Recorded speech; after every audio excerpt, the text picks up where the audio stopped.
Party మార్పు ప్రచారంపై వస్తున్న వార్తలను ఎంపీ ఈటెల రాజేందర్ ఖండించారు. తనపై జరుగుతున్నవి పిచ్చి ప్రచారాలవని ఆయన ఫైర్ అయ్యారు. తాను మాజీ ఎమ్మెల్యే బొడుగే శోభ పార్టీ మారుతున్నామన్న వార్తలో నిజం లేదని క్లారిటీ ఇచ్చారు. పార్టీ మారడం అంటే బట్టలు మార్చుకున్నంత ఈజీ కాదని, తనపై జరుగుతున్న అసత్య ప్రచారాలకు తమ పార్టీలోనే కొందరు ఊతమివ్వడం బాధాకరమన్నారు. తాను పదవుల కోసం పదులు మోపే వ్యక్తిని కాదని అన్నారు. కేసీఆర్ తనను పార్టీ నుంచి బయటకు నెట్టి 5 ఏళ్లవుతుందని, ఆనాడు తన గోడు వినేవారే లేరని వాపోయారు. ప్రస్తుతం రాష్ట్రంలోని కాంగ్రెస్ ప్రభుత్వంపై ప్రజల్లో విపరీతమైన వ్యతిరేకత వస్తుందన్నారు. హైడ్రా పేరుతో పేదల ఇళ్లను కూల్చడం దారుణమన్నారు.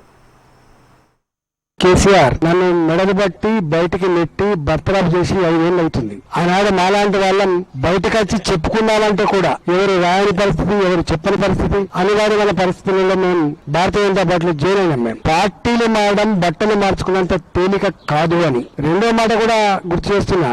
మాలాంటి ఆ స్థాయిలో ఉన్నటువంటి నాయకులు ఒకవేళ బయటకు వచ్చిన పార్టీలు మారకూడదని కూడా ఒక సందేశం ఇచ్చిరని ఇట్లాంటి వెకిలి ప్రయత్నాలు చేస్తుండో నా గురించి తెలంగాణ సమాజం తెలిసినప్పటికి కూడా, నా మాటలు మీకు గుర్తున్నప్పటికి కూడా ఈ రాష్ట్రంలో ఈ ప్రభుత్వం మీద విపరీతమైన వ్యతిరేకత వస్తా ఉంది. ఒక హైడ్రా పేదలను కూల్చేసినాడు ఎట్లా స్పందించడం, మూసి పేరిట వాళ్ళ వెనుక ఉండే ఏజెంట్ ఉండే దాని మీద మేము ఉద్యమించడం, ఇవాటికి పేదల అసైన్మెంట్ భూములు గుంజుకుంటున్నప్పుడు దాన్ని అడ్డుకున్నది మేము చిన్నటువంటి హామీలను పక్కకు నెట్టి ఉల్టా దాడి చేస్తుందో దాని మీద కూడా తప్పకుండా మేము పౌలంగా ఉద్యమం చేస్తామని చెప్పి హెచ్చరిస్తా ఉన్నాం.